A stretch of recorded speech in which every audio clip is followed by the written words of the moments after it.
what time it is? It's time for KP's Video News.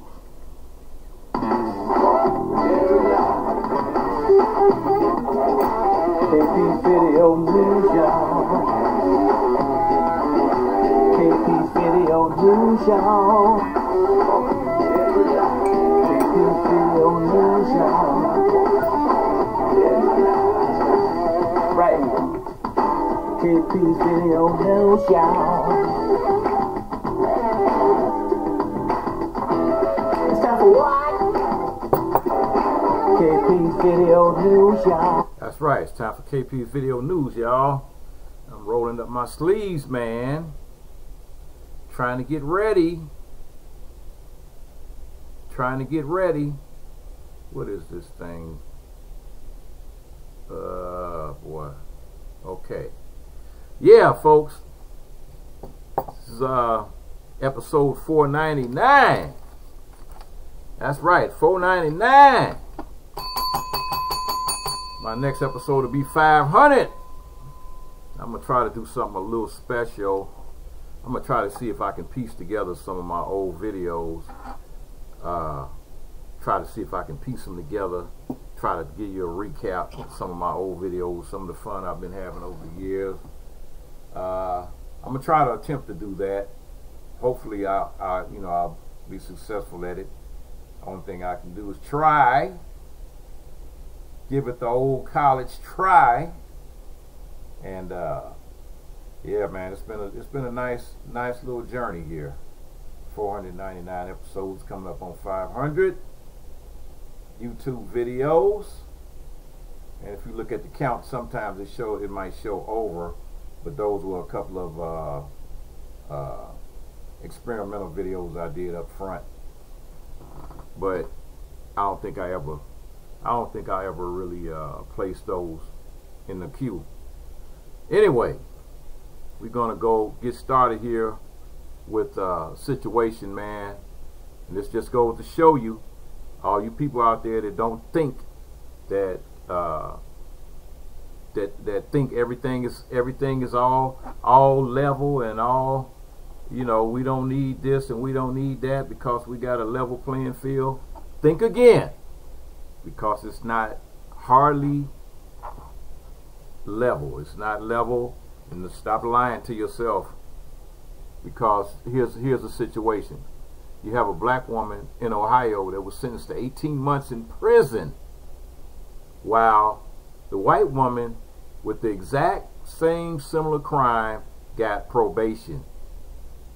And so if you need recent proof of how systematic racism works, the justice system in Ohio is Exhibit A. And you know, a black woman was sentenced to 18 months in prison just a day after a white woman was accused of a similar crime, was given probation. What makes it even more incredible is that the black woman was accused of stealing $40,000, yet the white woman has been accused of stealing more than $200,000. Let me say that again. The black woman that was given 18 months in jail, in prison, was accused of stealing $40,000. But the white woman accused of stealing over $200,000 and was given probation. So if that's not white privilege, I don't know what is.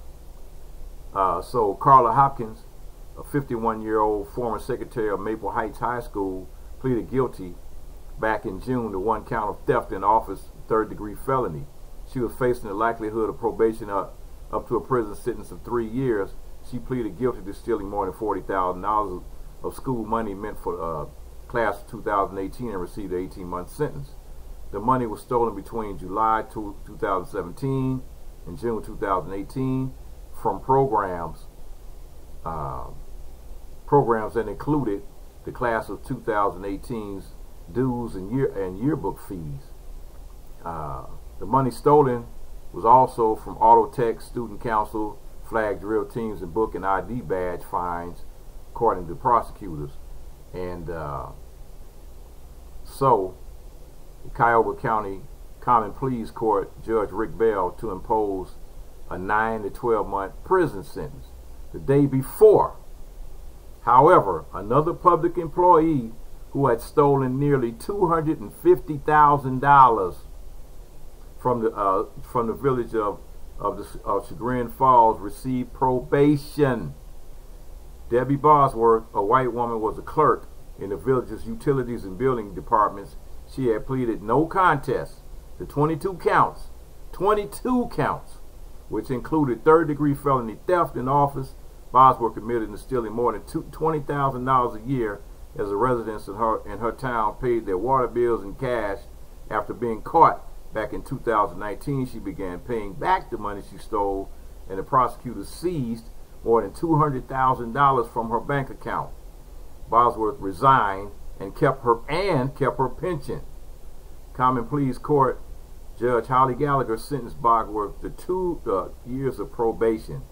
It's kind of hard to figure how you can end up with these different results with similar kinds of actions. And cases like these point out the need for the system to do a better job of reviewing the data, because there's a lot of disparity between the way people of color and white people are being treated. But it doesn't get captured because nobody's really looking. Nobody's even trying to look. So on to the next story, man. And you know, it only gets worse. You got this lady named Ellen Cure that was fired for a no blacks hiring policy. So you know, who knows, the KKK might be hiring secretaries. So Ellen Cure, a financial advisor at LPL Financial, has been fired after her discriminatory no blacks hiring policy was exposed. The story of Cure's downfall is rather involved and began when she sent a Skype message to her staff after realizing that a job candidate she interviewed was black. Those staff members sent the message to Denise Bradley, a TikToker who goes by the username Aunt Karen. It specifically said, "No blacks. I am not a prejudiced person, but our clients are 90% white, and I need to cater to them. That interview was a complete waste of my time. Please don't second guess me or go against what I ask. Listen to me and give me what I asked for." And that's what she wrote to her staff. Unfortunately for Cure, Bradley, a black woman, exposes racists on her TikTok page and is quite popular. First, she went on the attack and said that the allegations were false and defamatory. She stated that Bradley had no press credentials and shared the screenshots without context. Then she threatened a woman who exposed her with legal action that would entail getting the TikToker banned from the social media site. Apparently, Cure realized that the threat was impotent and issued a statement ensuring the public that our hiring policy is free of discrimination criteria. "I have taken steps to confirm that race never has and never will be a factor in hiring decisions." In the midst of her ardent defensiveness and backpedaling, the racist woman's husband allegedly threatened Bradley's wife, causing her to relocate to a hotel, and with the help of Cash App, the company GoFundMe donations began ramping up her security. So LPL Financial could take no more and has fired Ellen Cure after investigation of the discriminatory comments. LPL is the largest independent broker-dealer in the United States. Cure was an independent advisor working under LPL's umbrella. A representative for LPL said the interviewee in question could not only sue Cure, but LPL, something LPL does not want. Cure's website is still active. However, several of the links go to an inactive maintenance mode, so Bradley is safe. Cure was an advisor, but may now need to be advised on procuring employment after being fired for being a racist. Yep. Busted. Busted. Busted. Alright, here we go, man. This is the story, like I said. If it starts out bad, usually it ends bad. They have the police that killed an 18-year-old man at a funeral for being a hero while black. The sheriff deputy in North Carolina fatally shot Fred Cox while he was trying to protect a mother and son during a drive-by shooting outside of a church. And this is what happened. This is what happened. They filed a federal lawsuit, a wrongful death lawsuit alleging he was trying to protect the mother and the son from a drive-by shooting at the time. The complaint said that Hill used, they had Michael Shane Hill seeks damages on 6 counts, including excessive use of force, wrongful death, battery, negligence, and a violation of Cox's 4th and 14th Amendment rights. The complaint stated that Deputy Michael Hill used unreasonable and deadly force on Cox while he was saving the lives of a mother and her young son. On November 8th, 2020, Cox was at the Living Water Baptist Church at High Point, attending the memorial service for Jonas Thompson, who had recently been killed. Hill, a plainclothes detective deputy investigating Thompson's murder, was also at the funeral at the request of the victim's family. A crowd was leaving the funeral service when shots rang out from a drive-by shooting outside the church. Cox was sitting in his car in the parking lot on the other side of the building. During the ensuing chaos, he left his car to run into the church and held the door open for a mother and her 12-year-old child who was searching for cover. While Cox held the door, Hill shot him multiple times from behind, killing him at the scene. He was the only person who died during the incident. North Carolina State Bureau of Investigations, which investigated the shooting, initially stated that Hill had reported seeing Cox with a handgun at the time he shot him, and that the other witnesses had observed a handgun near him when after he was shot. However, Cox's family and their attorneys have disputed the claim, saying he was unarmed. A lawyer for the mother and the child who took cover inside the church said Wednesday that Cox could not have been holding a gun, as he was using one hand to hold the church door open and the other hand to usher them inside during the shooting. So it was stated that Hill continued to shoot at all 3 of them, and that the 12-year-old boy's hand was grazed by a bullet. Fred Cox saved the mother and son's lives before he fell, making sure they were safe inside the church before he tried to enter, the complaint states. Authorities also said there was no evidence of Cox being in the gang or that he had discharged a weapon, but Hill would not face any criminal charges.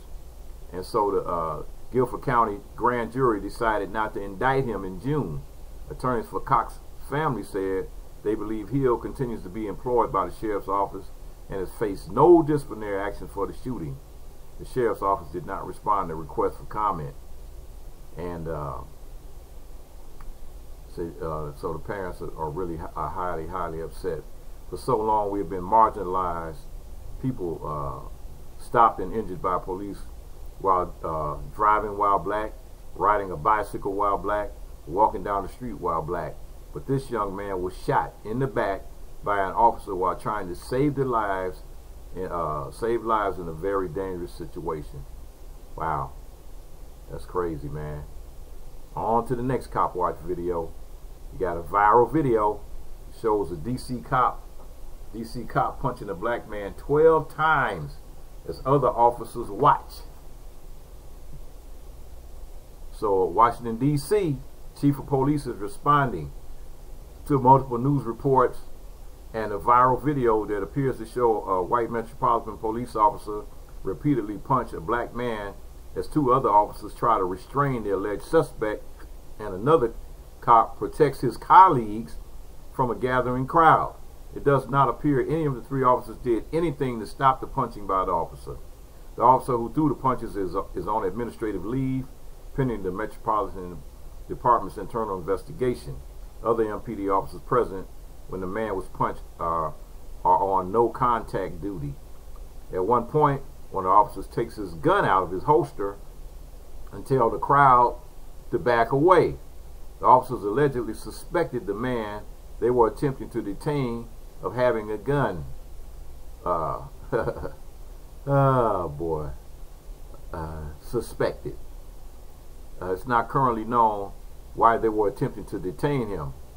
And so the chief of police said that Robert Conti said at a Monday press conference that he was embarrassed, disturbed, disheartened, and ashamed for what he's seen. And he has referred the incident to the U.S. Attorney's Office. And there are two different versions of the video that's been making its way around social media, and it's unclear why the officers were unable to handcuff the suspect immediately. Some social media users claim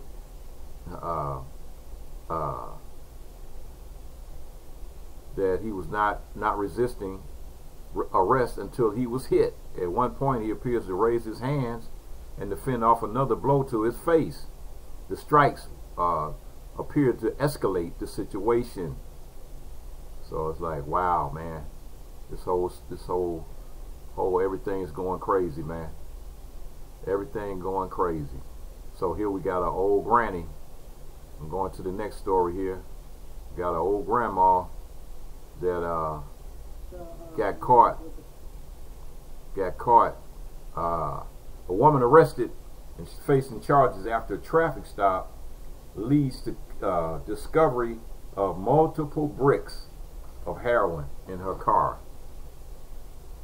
An officer conducted a traffic stop at Apollo Ridge School Complex around midnight, and this is Indiana County woman is behind bars after traffic stop led police to discover 3 bricks of heroin inside the vehicle she was driving.